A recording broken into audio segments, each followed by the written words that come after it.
নমস্কাৰ এটা নতুন ভিডিঅ'লৈ আপোনালোকক পুনৰবাৰ স্বাগতম জনাইছো আশা কৰোঁ আপোনালোক সকলো ভালে কুশলে আছে আৰু আপোনালোকৰ আশীৰ্বাদত মৰমত ময়ো আছো ভালে কুশলে দেশৰ পৰিস্থিতি বৰ ঠিক নহয় সেইকাৰণে দিনটো ভাবি আছিলোঁ যে আজি চাগে কোনো ধৰণৰ তেনেকৈ ভিডিঅ' বনাবলৈ আচলতে মন নাই তথাপিও যিহেতু মোৰ ভিডিঅ'সমূহ অকণমান বেলেগ ধৰণৰ কাৰণ মোৰ ভিডিঅ' আপোনালোকক হয়তো কোনোবা নহয় কোনোবা ক্ষেত্ৰত অনুপ্ৰাণিত কৰে বা কোনোবা ক্ষেত্ৰত আপোনালোকক জীৱনত কিছু প্ৰেৰণা দিয়ে সেইকাৰণে ভাবিছোঁ যে যিহেতু এনেধৰণৰ পৰিস্থিতিৰ মাজতো আপোনালোকৰ যিখিনি শক্তিশালী হৈ থাকিব পৰা আপোনালোকৰ মনটো সবল হৈ থাকিব পৰাকৈ দুই এটা কথা কওঁ কাৰণ প্ৰত্যেক দিনাই মই আপোনালোকৰ কাৰণে কিবা নহয় কিবা এটা এনেধৰণৰ আধ্যাত্মিকতাৰ ওপৰত হনুমানজীৰ ওপৰত ভিডিঅ' বনাই আহোঁ আৰু প্ৰত্যেকে আপোনালোকে যিহেতু কথাখিনি গুৰুত্ব সহকাৰে লৈ বিভিন্ন ধৰণৰ সমস্যা আপোনালোকে সমাধান কৰিবলৈ নিজে সক্ষম হৈছে গতিকে মোৰো ভাল লাগে আৰু সেইবাবেই মই আজি পুনৰবাৰ আহিছোঁ আজি অকণমান পৰিৱেশটো বেলেগ কৰিছোঁ গোটেই দিনটো আজি এনেধৰণে ব্যস্ত আছিলোঁ কাৰণ আপোনালোকে যিবোৰ মোক উপহাৰ দিয়ে বিভিন্ন ঠাইত গ'লেও দিওঁ বা ঘৰলৈ আহিও আপোনালোকে মোক যিখিনি মৰম আদৰ কৰে সেই উপহাৰসমূহ আচলতে মই ভাবিলোঁ যে এনেধৰণে এক স্থানত থৈ আপোনালোকৰ মৰমবোৰো মই চাই থাকিব পৰাকৈ আৰু সকলোবোৰ একেলগে ৰাখি এখন তেনেধৰণে প্ৰস্তুত হওক এটা পৰিৱেশ সৃষ্টি হওক এগছি চাকি জ্বলাইছোঁ যিসকল বীৰ জোৱানে আজিও যুদ্ধ কৰি আছে বা যিসকল শ্বহীদ হ'ল তেওঁলোকৰ আত্মাৰ সদ্গতিৰ কাৰণে আৰু যিসকল জোৱানে আজিও যুদ্ধ কৰিছে তেওঁলোকৰ আত্মবিশ্বাস আত্মবল বৃদ্ধিৰ কাৰণে মই এগছি চাকি জ্বলাইছোঁ হনুমানজীৰ ওচৰত প্ৰাৰ্থনা কৰিছোঁ যাতে তেওঁলোকে শক্তি যিমান আছে নিজৰ খটুৱাই নিজৰ কোনো হানি নোহোৱাকৈ দেশৰ স্বাৰ্থত তেওঁলোকে যুদ্ধত আগবাঢ়ি যাওক আৰু আমি আত্মবিশ্বাসী যে আমাৰ ভাৰতবৰ্ষখন এনেকুৱা এখন দেশ কোনো পাকিস্তানে আমাক আচলতে কোনো ক্ষতি কৰিব নোৱাৰে তথাপিও যুদ্ধ বুলি ক'লে দুইখন দেশৰে কিবা নহয় কোনোবা ক্ষেত্ৰত ক্ষতি হয় গতিকে সেই ক্ষেত্ৰত বা সেইখিনি সময়ত অকণমান মনত দুখ লাগে কিন্তু আপোনালোকে এটা কথা বুজি ল'ব যে যুদ্ধখন কিয় হৈছে বা যুদ্ধখন কি আচলতে আমি আচলতে মই আগৰ ভিডিঅ' এটাতো কৈছোঁ যে পাৰ্থক্যটো এইটোৱেই যে যদি আমাৰ ভাৰতত কোনোবা সন্ত্ৰাসবাদী আছে কোনোবা যদি ভাৰত বিৰোধী শক্তি আছে সেই ভাৰত বিৰোধী শক্তিক সেই সন্ত্ৰাসবাদীসকলক যিসকলৰ হাতত সশস্ত্ৰ থাকে অস্ত্ৰ থাকে তেওঁলোকক আমাৰ ভাৰত চৰকাৰে হওক অসম চৰকাৰে হওক নিজে দমন কৰিবলৈ চেষ্টা কৰে তো তাত কোনোবাই যদি সেই সন্ত্ৰাসবাদীক হত্যা কৰে বা মাৰে আমাৰ ভাৰত চৰকাৰে আচলতে ভালে পায় কিন্তু পাকিস্তান হৈছে ব্যতিক্ৰম পাকিস্তানখন হৈছে সন্ত্ৰাসবাদীৰে এখন দেশ যি দেশত যদি আমাৰ ভাৰতে সন্ত্ৰাসবাদী এজনক হত্যা কৰে পাকিস্তানে পাব লাগিছিল ভাল কিন্তু পাকিস্তান নিজে চৰকাৰখনে কেৱল সন্ত্ৰাসবাদীৰ লগত থাকে যাৰ বাবে তেওঁলোকে আকৌ উভতি আমাৰ ভাৰতৰ লগত যুদ্ধ কৰিবলৈ আগবাঢ়িছে সিহঁতেও জানে যে আমাৰ ভাৰতৰ লগত যুদ্ধ বৰ্তমান কৰিব পৰা ক্ষমতা সিহঁতৰ নাই তথাপিও যুদ্ধ কৰিছে দেশৰ সিহঁতৰ স্বাৰ্থত পাকিস্তানৰ কিন্তু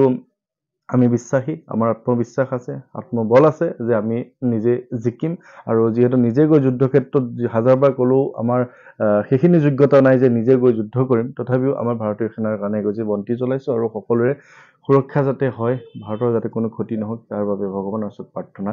জনাইছোঁ আজি মোৰ লগত হ'ল এটা অনাকাংক্ষিত ঘটনা কেতিয়াও মই ভবা নাছিলোঁ যে এনেকুৱা ধৰণৰ এটা ঘটনা বা এনেকুৱা ধৰণৰ এক পৰিৱেশ সৃষ্টি হ'ব মোৰ লগত গতিকে সেই পৰিৱেশটো অকণমান মই আপোনালোকৰ ওচৰত শ্বেয়াৰ কৰিব বিচাৰিম কাৰণ এগৰাকী ব্যক্তি আহিছিলে কিছু দূৰৰ পৰা তেওঁ মোক ফোন যোগে যোগাযোগ কৰিছিলে মই কিন্তু তেনেধৰণৰ পৰিস্থিতি বুলি ভবা নাছিলোঁ তেওঁ কোৱা মতে তেখেতৰ গাত আই আহিছে 7গৰাকী আই আছে তেওঁৰ গাত বা ভগৱান তেওঁৰ লগত আছে মই ৰাতিপুৱা মোৰ দোকানৰ মাল আনিব যাওঁতে মাৰ ওচৰলৈ আহিলোঁ মাৰ ওচৰতে তেওঁ মই যেতিয়া ক'লে যে আজি মই এফালে যাব লগা আছিল কিবা বিশেষ কাৰণে যাব লগা নহ'ল বুলি কওঁতে একটা বিকট হাঁহি মাৰিছে সেই বিকট হাঁহিটো তেওঁৰ মতে কোনোবাই মৰাইছে তেওঁক ধৰি লওক এক শক্তিয়ে বিকট হাঁহিটো মাৰিছে তেওঁ গম নাপায় আৰু তাৰপিছত মায়েতো ভয় খোৱাটো স্বাভাৱিক মা অকলে আছে আৰু মায়ে তেতিয়া আমাৰ গোসাঁইঘৰত সোমাবলৈ দিলে আৰু মোক তেওঁ ফোন কৰিছে যে এনেকৈ আহিছিলোঁ তোমালোকৰ ঘৰলৈ মই তেতিয়া ক'লোঁ আপুনি আহক মই আহি আছোঁ বা আপুনি বহক মাকো ফোন কৰি ক'লোঁ যে তেওঁক বহিবলৈ দিয়া মই আহি আছোঁ তাৰপিছত মই আহিলোঁ গোটেই তেওঁৰ হিষ্ট্ৰীখিনি ক'লে যে 8 বছৰ হৈ গ'ল তেওঁৰ গাত আই আহিছে বা তেওঁৰ গাত তেনেকুৱা ধৰণৰ এক শক্তি আছে তেওঁলোকে বেজালি কৰি বিভিন্ন ধৰণে ক্ষতিগ্ৰস্ত হৈছে যিমানখিনি টকা তেওঁলোকে বৰবাদ কৰিছে এনেবোৰ কামত যে কি ক'ম আপোনালোকক লাখে লাখে টকা তেওঁলোকে শেষ কৰিছে ইমান তেওঁলোকে আৰ্থিকভাৱে সক্ষম ব্যক্তিও নহয় কিন্তু তেওঁলোকক বেজে একদম শেষ কৰি পেলাইছে কিন্তু মই যেতিয়া কথাটো কৈ আছিলোঁ যে হনুমানজীৰ চৰণত সেৱা ল'ব আহিছে হনুমানজী হৈছে গোটেই বিশ্বৰ ব্ৰহ্মাণ্ডৰ ভিতৰত এক শক্তিশালী শক্তি যি শক্তিয়ে কোনো বেয়া শক্তিক বা বেয়া বস্তুক স্থান দিব নোৱাৰে তেনেবোৰ কথা কৈ মই তলমূৰ কৰি থাকোঁতে তেওঁ আকৌ ডাঙৰকৈ চিঞৰ মাৰি দিলে নহয় খুব ডাঙৰকৈ হাঁহি মাৰি দিলে বিকট মানে যেনেকৈ ৰাসবোৰত পুতনা ৰাক্ষসীয়ে হাঁহে বা বিভিন্ন ধৰণৰ মানে অদ্ভুত বিকট চাউণ্ড মাৰি পেলাই আমি সেই চিনেমাৰ চিৰিয়েলবোৰ চাইছিলোঁ মহাভাৰত ৰামায়ণৰ ৰাক্ষসীসকলে যেনেকৈ মাৰে তেনেকুৱা ধৰণৰ দুটা হাঁহি মাৰি দিলে নহয় মাৰি দিয়াৰ পিছত মইতো গম পাই গৈছোঁ যে মই নকওঁ আপোনালোকক কিন্তু মই জানো যে তেওঁ কি কেনেকুৱা ধৰণৰ কি গোটেইখিনি মই জানো মই একেথিৰে খুব খঙৰ দৃষ্টিৰে তেওঁৰ গালে চাই আছোঁ খুব খঙৰ দৃষ্টিৰে তেওঁক চাইছোঁ চাই পেলাই কৈছোঁ যে আজিৰে পৰা কোনো ধৰণৰ এনেকুৱা শক্তি আপোনাৰ গাত নাই থাকিবই নোৱাৰে কাৰণ আজি আপোনাৰ ঘৰত মোৰ ঘৰৰ পৰা আপুনি হনুমানজীক লৈ যাব তো হনুমানজী কোনো ধৰণৰ বেয়া বস্তুক থাকিব নিদিয়ে তেওঁ অলপমান মানে যিটো মানে আই জোকা নিচিনা কৰিলে কৰাৰ পিছত তেওঁ হাজবেণ্ডক লৈ আহিছিলে তেওঁ ক'লে যে মোক ৰাস্তাটো দেখুৱাই দিয়া আৰু ৰাস্তাটো দেখাই দিলে হাজবেণ্ডে আৰু ৰাস্তাত গৈ আমাৰ ঘৰৰ একদম বাৰাণ্ডাতে তেওঁ মানে হেৰি হৈ গ'ল মানে পৰি বাগৰি গ'ল মই তেতিয়া হাজবেণ্ডজনে তেওঁক মানে স্বামীয়ে তেওঁক উঠাবলৈ চেষ্টা কৰিছে মই স্বামীক কৈছোঁ আপুনি আহক মোৰ লগত ভিতৰত কথা পাতক কি তো মই তেওঁৰ লগত ভিতৰত কথা পাতিছোঁ যে এনেকুৱা ধৰণৰ একো আচলতে নাই মানে